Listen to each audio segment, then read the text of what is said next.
welcome to the Future of Field Service podcast. I'm your host, Sarah Nicastro.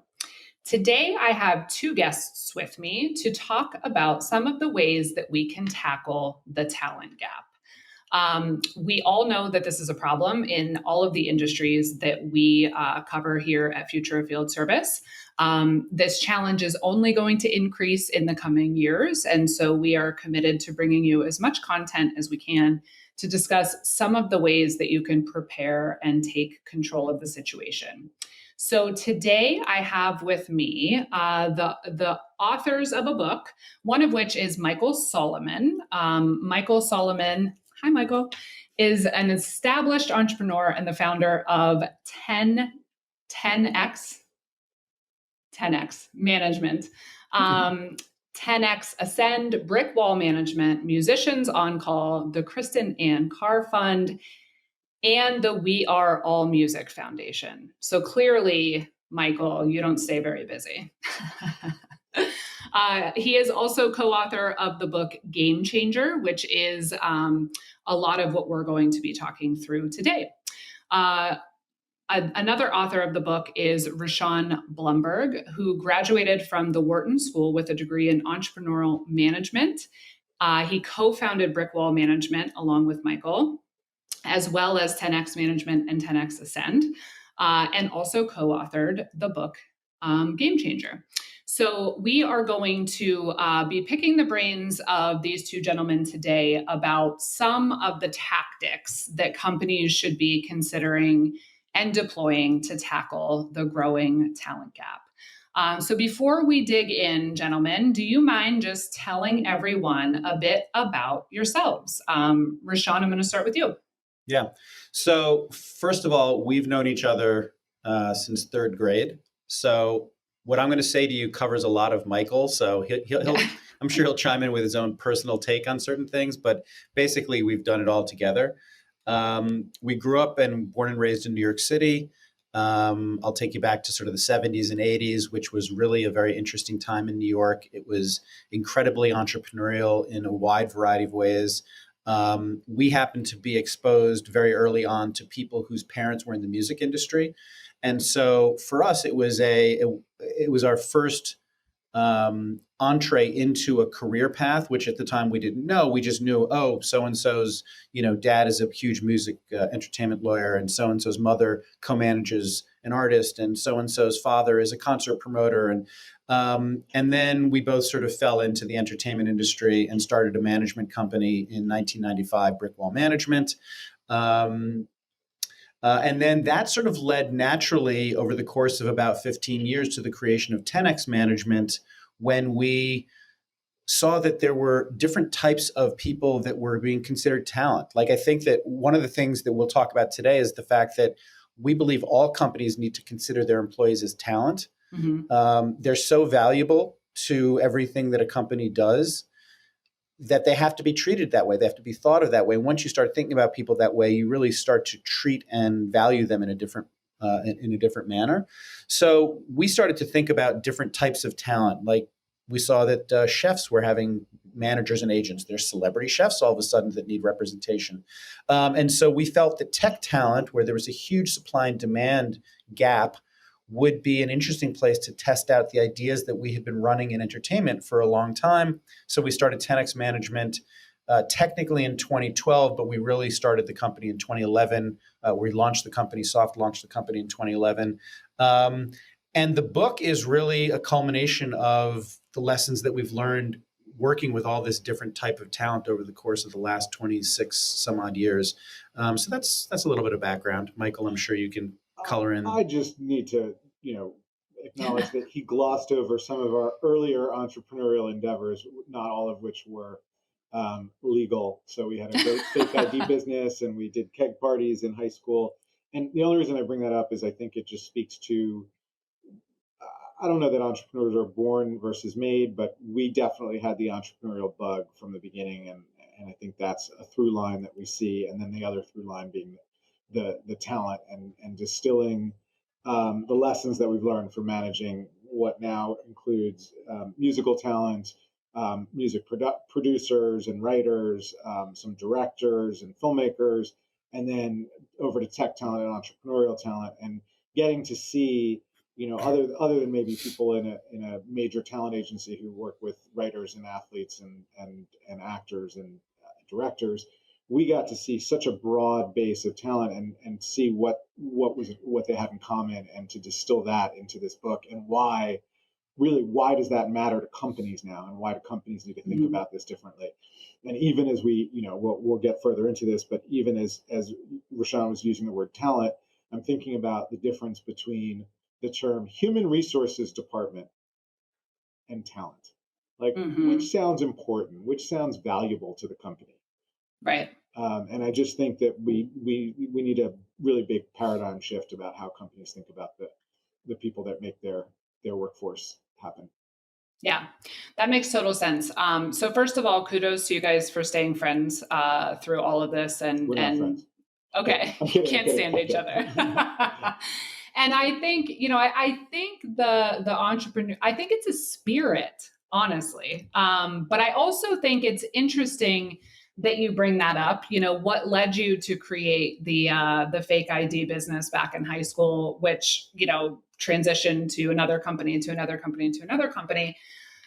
There is, I think, an element to the conversation we're about to have of not only looking for sort of the checklist skills, but learning how you can, qualify or identify some of those less tangible spirit type, so if it's spirit or initiative, tenacity, some of those things that you might find in a candidate that doesn't have all of the checkbox skills, but has sort of the thing, right, that would make them ultra successful despite that. So, all right. So we'll get into all of that.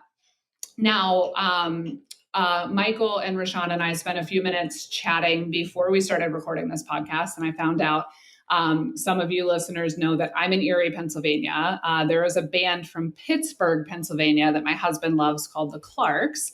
And these gentlemen actually have managed the Clarks for, I think you said 26 years or something like that. I'm very close to that. I think it's 25. Yeah, it's about 25 years. So small world, and that is very cool. But while we chatted, I also sort of got them up to speed on some of the challenges that our listeners face in terms of the changes in business strategy, the changes in leveraging service as more of a strategic opportunity, and what that means in terms of how the skills and personality traits and leadership traits that companies are looking for within their talent have changed and are changing.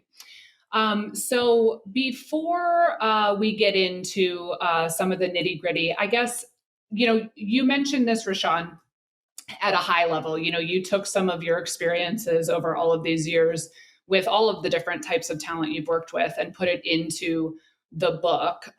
What do you think it is in terms of the changes in business landscape that make a book like this so necessary and relevant right now? So, Rishon, do you want to take that? Yeah, I mean, I think that the purpose of your podcast and what you focus on is exactly the reason why we felt that this book was super necessary.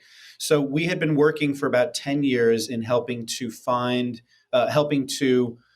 place exceptional 10x level tech talent, freelance tech talent with companies. And we kept finding all of these procurement issues. Either companies weren't set up properly to really work with this kind of talent or understand why they needed to work with this kind of talent. And then some companies were set up exceptionally well. So we saw that there was a divide in perhaps understanding and information around what was necessary in the marketplace. And I think what people that are watching this podcast are seeing is there's a difference between the things that you need today from your talent versus what you needed 15, 20, 30, 40 years ago. Right. And that talent gap creates this supply and demand imbalance. Like, they have a demand for these people, they need these people, but there isn't a great supply. And when you have that situation, you have to really change the way that you do business. So this book is really, the first half of the book is all about what companies should be doing. And part of that is sort of a cultural shift from the top down, ways in which we believe 10x level talent needs to be worked with. And 10x level is really, that is this concept of somebody who's a very high performer, high achiever. The second half of the book is about what people can do to push themselves down that 10x spectrum. But it all relates to what you're talking about, which is what can companies do? What do companies need to do to find the types of resources that are crucial to the success, iteration, and growth of their business. So that was the impetus behind writing the book. Yeah. And I think a couple of the points you made about, just calling it talent instead of workforce or instead of, a resource, right?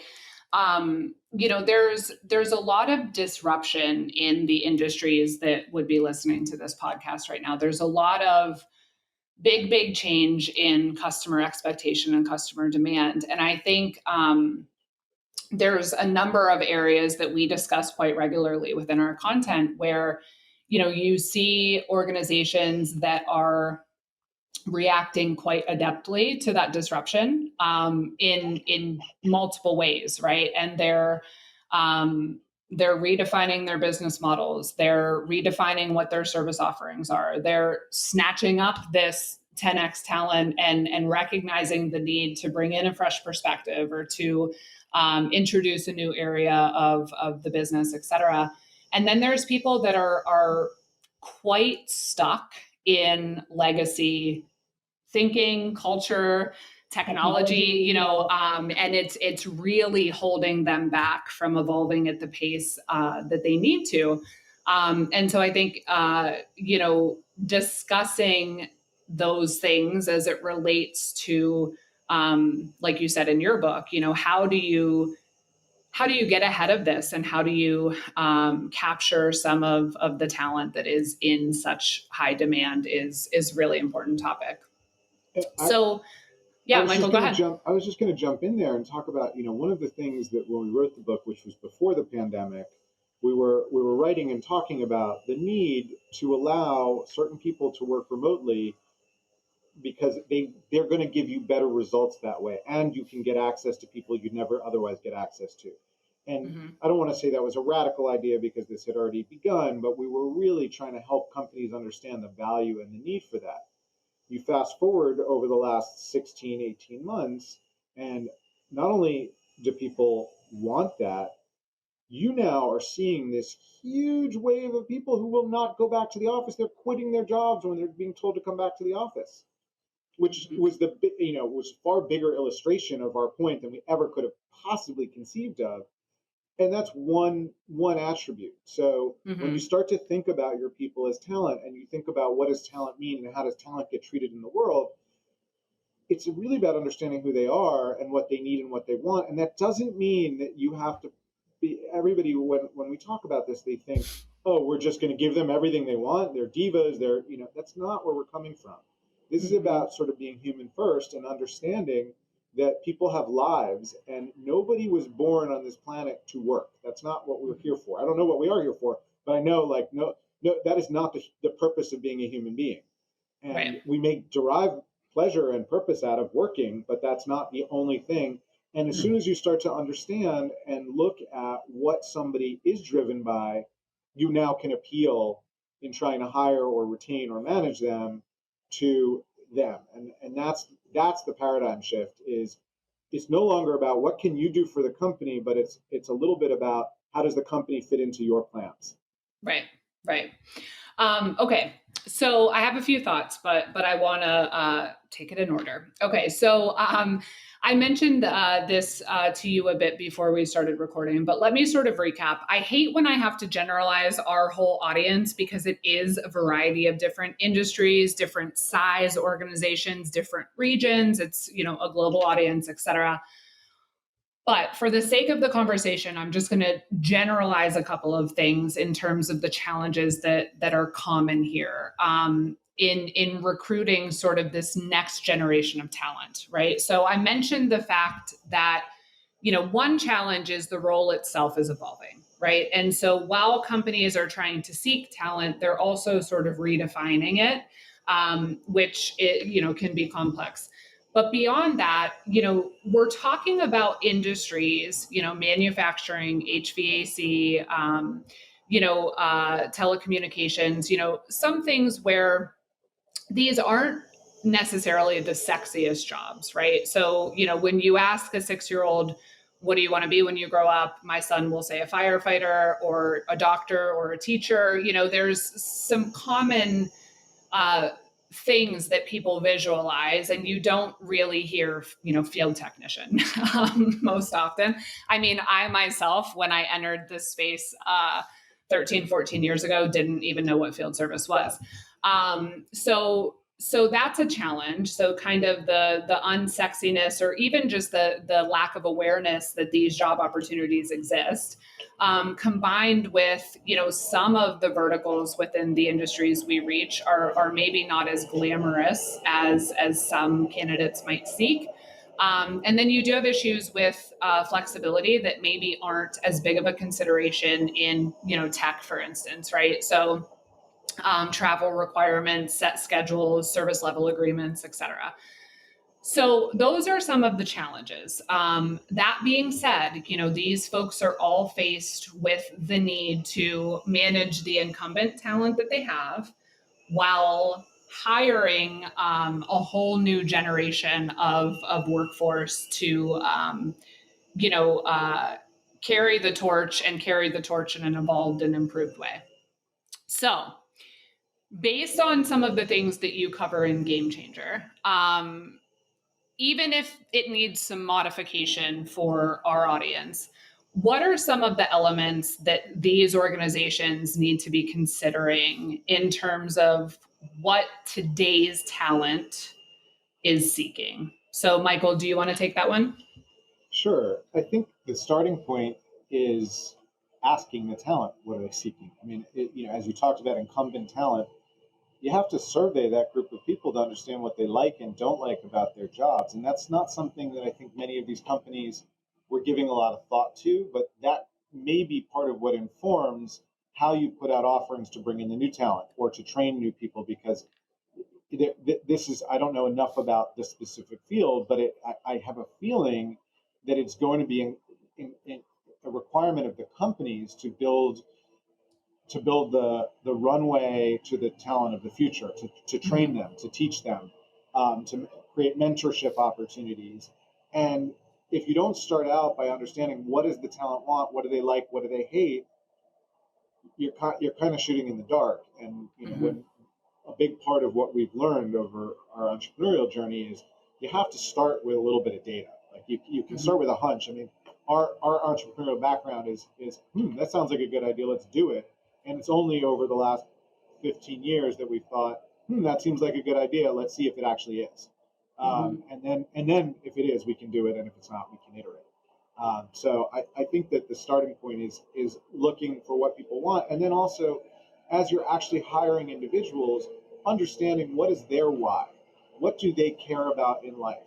So we have somebody on our team where it's become very clear that they're very happy. They like us. They like working with us, but they're there for the money. Like the money is there. They're gonna stay. And we have other people for whom the money is not the driver at all. It's the nurturing environment and the opportunity to grow and learn new things and constantly be challenged. And until on the macro level, you want to get data about the group, but on the hiring level, you want to understand about the individual. Not because you're going to tailor everything around them. You're not going to create a new job for them or a new job title or a new job description for them, but you might sell them on different parts of your company once you know a little bit more about them, and you might even change your offer based on their needs. Yeah, that makes sense. I think one of the things as you were answering, I was thinking is challenging for just, some of the folks that I've talked to about this in our space. When you talk about surveying the incumbents, that gets tricky in the sense of, in a lot of cases, there's some real generational differences, right? And so what the incumbents like about the job or don't like about the job, or what drives them, or et cetera, could be glaringly different than the people that these organizations are looking to hire. That being said, that's not universally true, and it's certainly still good advice. But I think, there's a situation here where a lot of these folks are trying to better understand how these roles fit with a younger generation and how to, within what's possible and reasonable, to still deliver the outcome, to evolve the working environment, company culture, et cetera, in a way that will be appealing. So I'm just wondering if you guys could maybe share, just based on your insights, with the next generation of talent, the younger workforce, like what are some of the things that are most important at that macro level? Well, they're purpose driven. I think that's something that I don't think we can gloss over that. It's also something that I think high achievers are in general. So I think there's something in common with being a very high achiever and millennial and Gen Zs, which is that they're purpose driven. They want to know what kind of difference they're making. And that's why we sort of emphasize heavily how important culture is in a company and how important from the top down the messaging needs to be, because that is part of the allure. Culture can be really sexy, even at an HVAC company, right? If you treat people well, if you put forth very clearly what your purpose is, we're here to help ensure that people don't burn up like in Portland at 113-degree temperatures. We want to have, we want to make sure that the HVAC in people's homes are always working, that the downtime is limited because people suffer from that. When you start connecting, as Michael mentioned earlier, the why of what the company does, I think you can really attract a different type of employee. I mean, in reality, I think what you're talking about in the service business here is field service business is very much like a concierge business where something goes wrong and the person that it goes wrong for wants somebody to come there and solve their problem with a smile and make them feel better. They want to be made whole. And that requires obviously a lot of technical skill, but it requires a lot of EQ. It requires the emotional capacity, the empathy to understand the pain that they're going through. I had a great experience recently with my cable provider. And I've seen I've been with the same cable provider for probably 15 years. I've seen a conscious effort and differentiation to make the quality of service better, to make it feel like they actually care that I'm having an issue.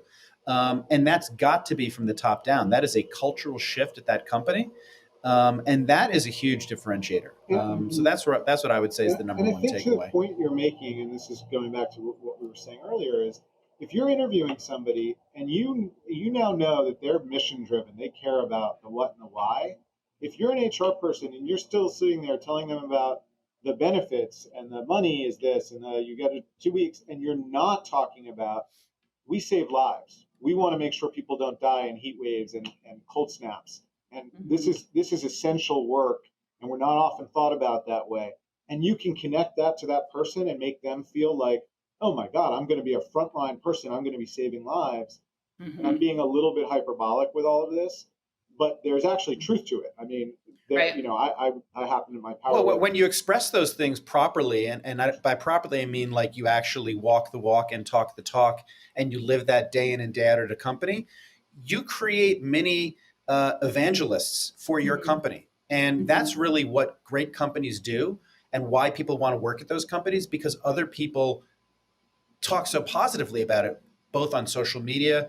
Obviously we live in a world where reviews are instant, anonymous, and frequent.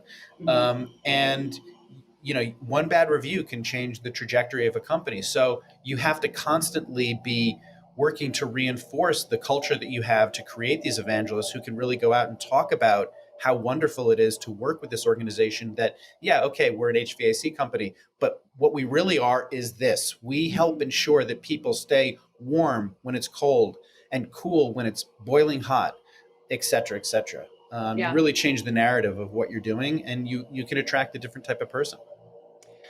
I think that's a really good point, and that idea of purpose has come up a lot in our conversations. The other one that comes up quite frequently that I'm just interested to get your opinions on is the idea of, again, making some big generalizations, but the idea that while a certain generation of field technician may have been happy to do the same job day after day, year after year for 25 years. A lot of younger workers really want a progression path, right? And so this concept for organizations to do a better job of obviating that ahead of time for candidates and clarifying what some of the growth opportunities are, so that not only do they know from the beginning they exist, but there's sort of the stages set for what that looks like and how they would get there, in terms of both, I guess, initial appeal and retention. I don't know what your thoughts are on that. We have very, very clear thoughts on that. So at 10X Ascend, what we do is we help people negotiate their compensation packages, their new compensation packages. And we have a tool called Lifestyle Calculator that has 24 different attributes of a compensation package that they have to weight against each other. So you have a total of 100 points and you have to weigh these different things against each other. So you can see you can challenge yourself what's important to me, and you can see graphically where those things rank. And one of the things that I think that does both for the individual and for the company is it helps them understand what's important to that person. One of those things is career progression.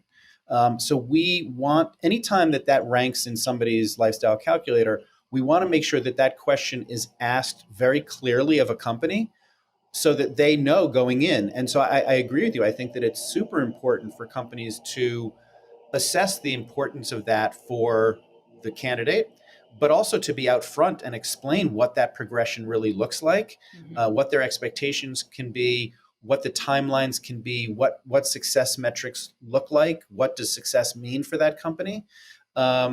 So we're all about that, and we think that it is super important, especially at the outset. The hiring process is the place where you sort of set the stage for what you know about this person and help them. That process helps them to be onboarded much more effectively.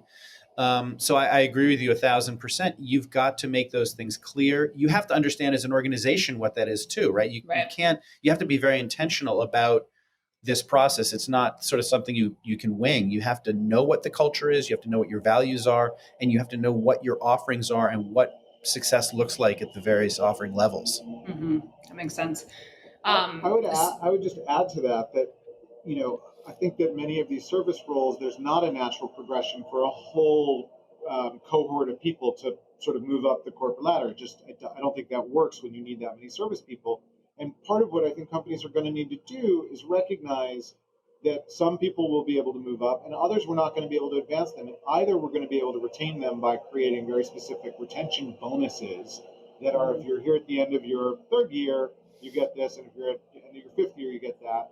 Or understand that there's going to be a degree of turnover because that's the nature of where things are right now. And we're going to plan and constantly be looking and planning. I mean, we started talking about the talent exodus that we're seeing happening right now about 3 months ago, and it's very clear to see these trends, and that's on a sort of macro industry scale.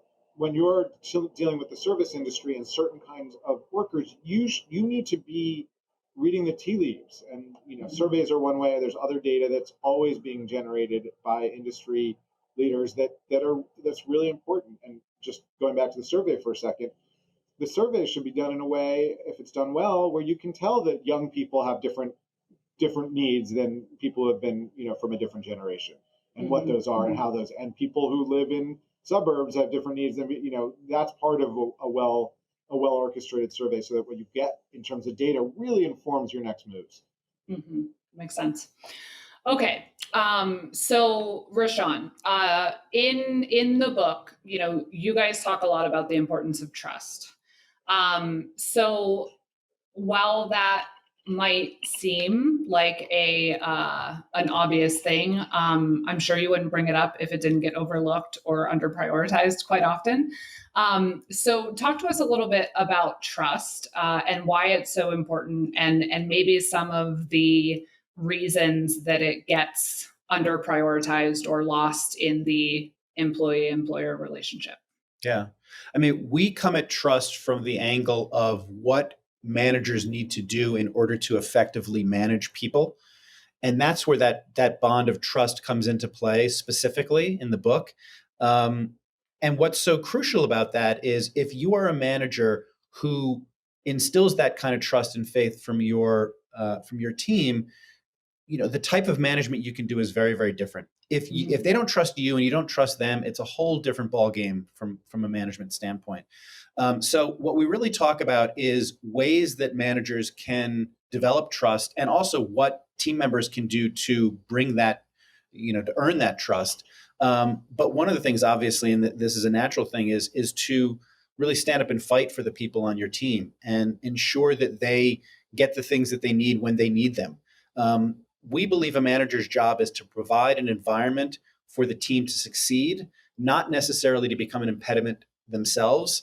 We use the example, I can't actually remember if we use this specifically in the book, but I certainly talk about this frequently. If you remember the movie Office Space, where you've got management floating around talking about TPS reports, and did you get the memo about the TPS reports, and you got to come in over the weekend, and they don't really care at all about who these people are. Mm-hmm. They're just cogs in the machine. And that's the old way of work. That doesn't work anymore. The people that are in your employ now are too important. Technology allows you to do more with less. So the people that you're working with, you have to value more highly because there aren't as many of you. You can't throw numbers at the problem. So managers have to know who these people are. And when you get to know somebody, you develop trust. When you're there for them day in and day out, when you stand up for them, when you defend them, when you create an environment for them to succeed and do the best work that they can do, that builds trust. And trust is a very, I think, underrated tool in business. Mm-hmm. There's a lot of backstabbing. There's a lot of political infighting and office politics, and that really undermines trust, right? Mm-hmm. Trust is about you showing up for somebody day in and day out. And when you don't, that trust bond is broken like this, and it's really hard to repair. So you can't really undervalue what trust means in the hierarchy of management and employment. Yeah, you build trust one drop at a time into the bucket, and you lose it like when the bucket falls over because you breach the trust, it's all gone, and you're starting usually from even worse than when you started. Yeah, I think it's interesting because there's so many questions that I could throw in here, and we would be here for 3 hours. So I'm trying to temper speed round. Myself. Let's go speed round. I think it's really interesting because I think trust to me really comes down to treating people the way you want to be treated, right? And so I do think that the pandemic gave us an element of greater humanity, and maybe an opportunity here to, prioritize that a bit more going forward. And maybe that's just wishful thinking. But the other thing I wanted to point out, Rishon, based on that response, is sort of a PSA for people listening, which is don't focus so much on the recruitment of your frontline workers that you don't put equal, if not more, focus on management, because you won't keep good hires if you don't have good managers, right? And so that's just something that can't be overemphasized. You're absolutely right. Like that's what makes or breaks all of this. Like you said, Michael, the culture has to be top down, but if your managers aren't carrying that out for you, then anything you can do to get good talent in the door is going to be lose them for naught, right? Can I make one subtle comment on treating people the way that you want to be treated? Mm-hmm. I think that's sort of where we're coming from, and now we need to shift to treating people the way they want to be treated. Mm-hmm. That's the big difference. The golden rule versus the platinum rule, if you will. And the key to that, not to jump in here, is if you don't understand who these people are, if you don't have a sense of what is important to them, you can't do that. Yeah. Yes, you may treat them the way you want to be treated, but they may not have share the same values that you share. And they may do different things, right? You would treat somebody who's 27 that doesn't have kids differently than you would teach somebody who's 36 that has 2 kids. What they need is going to be different from what the other person needs. And so you have to try and meet them where they are, not force them to come to meet you where you are. I just want to add that technology is also creating so much opportunity if people are willing to think outside of the box. So what we're talking about is customizing things to make it more flexible for the employee so they can live the best life that they want to live, however they want to live. So if I were managing a big team, and this is much easier said than done, I'd look at Uber and say, wait a minute. All I hear from my team is that they want flexibility. So what if I make it that all of our employees use an app like Uber and set up their schedules? And all of a sudden, we're going to have surge pricing because no one wanted to work the Saturday and overnight shift. So we're going to pay a little bit more. And then all of a sudden, people want that. And the whole idea that you could create within your infrastructure and get out of well, I need you to be working 40 hours a week and I need you to, make it so that it could be really flexible and it works and it's not at the detriment of the company. It's, there's ways to do things that are so different than what came before them. Yeah, I think that's a good point. I mean, creativity is a really important aspect of tackling this problem, not only in, evolving the job descriptions and the way that you present them to people, but to your point, the job itself, right? Like, are there legacy criteria that just aren't super relevant anymore? Is there things that are holding people back from taking these positions that maybe you need to find a resolution to? I mean, there's thinking outside of the box is an important point. Yeah, the working in the office thing is the thing that just completely changed. It would change because of an outside but there was no reason that it needed a pandemic to cause that change. Innovative companies were already doing that. And when you think about all of the areas that change can happen, we've barely started scratching the surface. And you just have to not allow, well, that's not how we've done it, or that's not how it's done, or that's not, that should never be the reason for anything.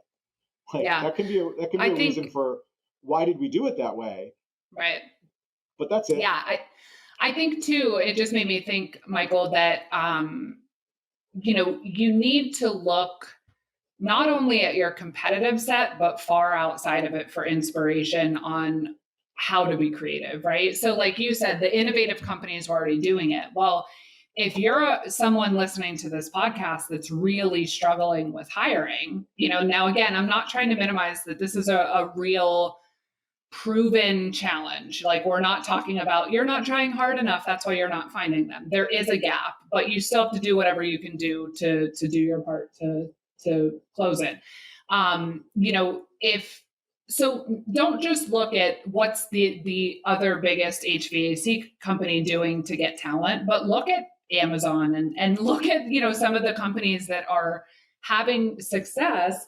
And that doesn't mean everything they do you can do, but that's part of the creative process of getting some inspiration and understanding better what's important to those candidates. Okay, I want to talk about the criticality of setting clear expectations. I think for our audience, this is particularly important because those expectations are evolving in many instances. And so even for the existing talent, there's sort of a shift in what that role can look like and what is desired. But let's talk a little bit about why and how expectation management is so important. So Rishon, do you want to take that one? You can't really succeed at something if you don't know what the expectations are. So until a company can clearly explain to somebody what the expectations are, that person can't really meet or exceed those expectations. And we look at expectation setting and delivering on expectations as a form of trust building. This is all part of building that trust in the person either that you're managing or the person you're delivering something to. And so if it's not super clear what those expectations are and what success looks like, then you're going to see failure more often than not, because again, you're not meeting them where they are, and you're not treating them with the golden rule or the platinum rule. So that to us is an element of building trust, is understanding what the expectations are, clearly explaining them, also trying to elicit from the person that you're managing or the person that is your manager, what it means to be successful in a given role. Even before you start setting expectations of specific project-based needs, what does success look like? Manager, what will it look like for me to be successful in your eyes? And also getting a lot of feedback. When expectations aren't met, it's very easy for people to sort of make excuses or sweep things under the rug or maybe play the blame game. 10Xers, people who are high achievers, don't do that. What they do is they get feedback. They try to solicit from people, either what went right or what went wrong, because you want to learn from those things. So the next time the expectation is set, you have a better sense of what success looks like. Yeah. And I think from an employee perspective, there's nothing more frustrating than ambiguity and not knowing what it is you're working towards, right? So not only failure, or even if not failure, that frustration that you're causing is a problem. People want to succeed. So like if you can't explain to them what success looks like, they're not going to be happy. Yeah. And it has to be measurable. Like you can't, it's got to be something that you can measure. Yeah, absolutely. And I think hand in hand with expectation management is another theme you guys talk a lot about in your content, which is empowerment. And I would say in many instances in our industries, empowerment is something that has been lacking, particularly in some of the frontline roles. Again, it's more of you're an employee, you clock in and do this job, you go home, et cetera.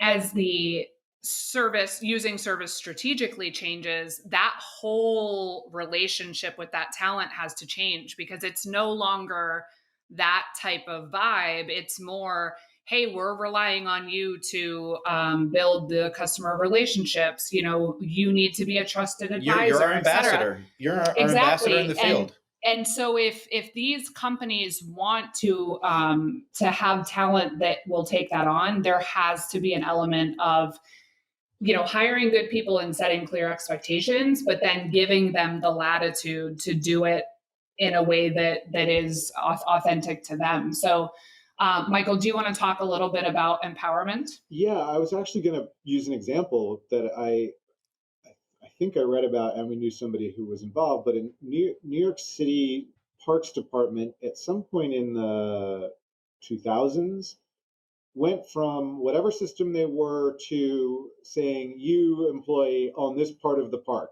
and you own this part of the park, and you own this part of the park, and it's your responsibility, and this is whatever the specifics were. And the parks turned around because people were taking pride in this is mine, and they were looking at somebody else's, and it was so empowering to those employees who before were just like, you mow the lawn over there, you mow the lawn over there.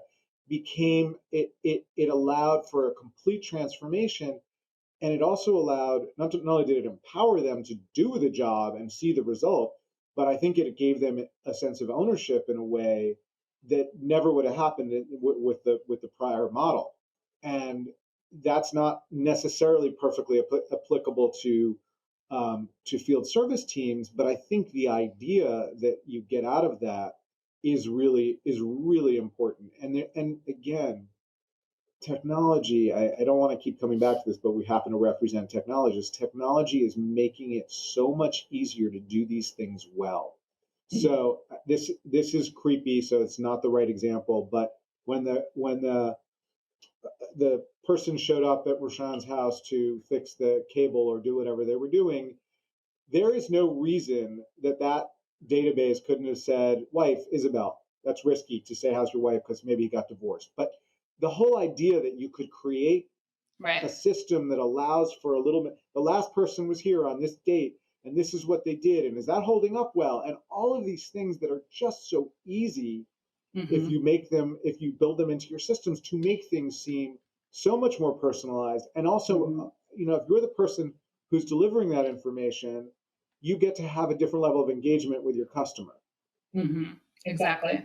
I think, the parks example is a good one. And I think that, while that might not be completely transferable to the examples we're talking about, the very first podcast we recorded was with Otis Elevator, and it was 120-ish episodes ago. But what stands out in my mind from that is the gentleman I was interviewing said that they look at their frontline field technicians as the company's most treasured resource.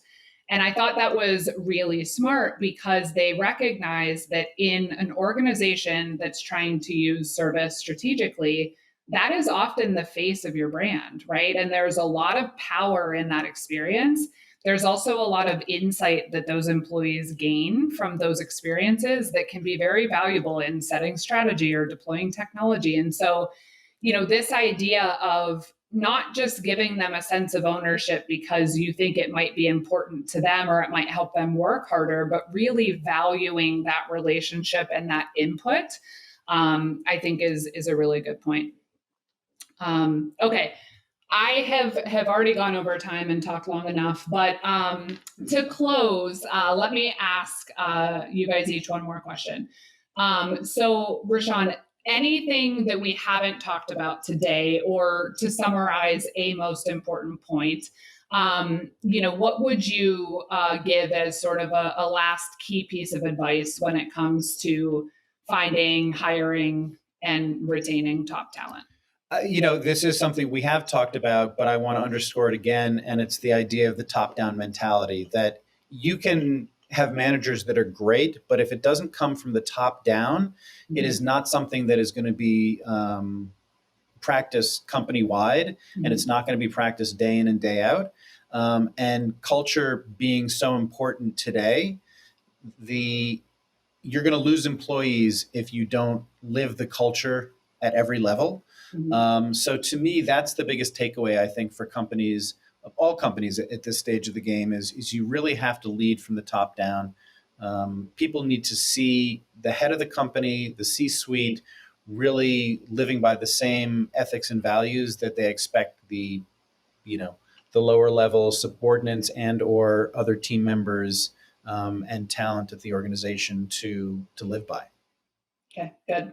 Michael, what would you say is the biggest trend in the next, we'll say 1, 3, 5 years, whatever you think, that people need to be preparing for related to how we work and what that will, how that will impact hiring?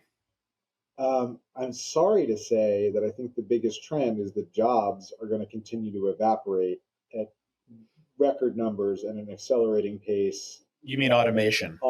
As a Due to result automation. of automation and AI. And we're having a moment right now where people are being very selective about jobs because they can be. And I suspect this is one of the last moments that that's going to happen. And as a society, and I'm going very deep with this, we actually really need to think about how are we going to, two problems. How are we going to keep people out of poverty? And how are we going to, what are people going to do with their time, talent, and energy when there's no longer a full-time job that's available for everybody? And those are fairly existential questions that are not super helpful to a manager. But I think those are very big trends. And I certainly think mission-driven work is becoming more and more and more relevant and important. And the more you can figure out how your company connects to people's missions, the better you're going to do in hiring and retaining and managing. Mm-hmm. Okay. All right. Well, thank you both very much. Rishon, can you tell our listeners where they could find more about 10X and Game Changer, the book? I can do that, Sarah. Thank you. GameChangerTheBook.com is a website that we have that has a lot of information on the book. It has a bunch of content there. It also has a fun quiz that you can take to see where you fall on the 10X spectrum, how 10X you are as an individual. And you can also take it on behalf of your company to see how 10X they are. And all of our contact information is there as well, LinkedIn, Medium, etc. GameChangerTheBook.com. Awesome. Well, thank you both very much. I enjoyed the conversation. I'll probably have to have you back at some point if you're willing, because I have a whole list of follow-up questions already. So Love it. thanks for being here. Thanks so All right. much. Thank you. You can check out more of our content on futureoffieldservice.com. You can also find us on LinkedIn as well as Twitter at The Future of FS. The Future of Field Service podcast is published in partnership with IFS. You can learn more about IFS technology at ifs.com. As always, thank you for listening.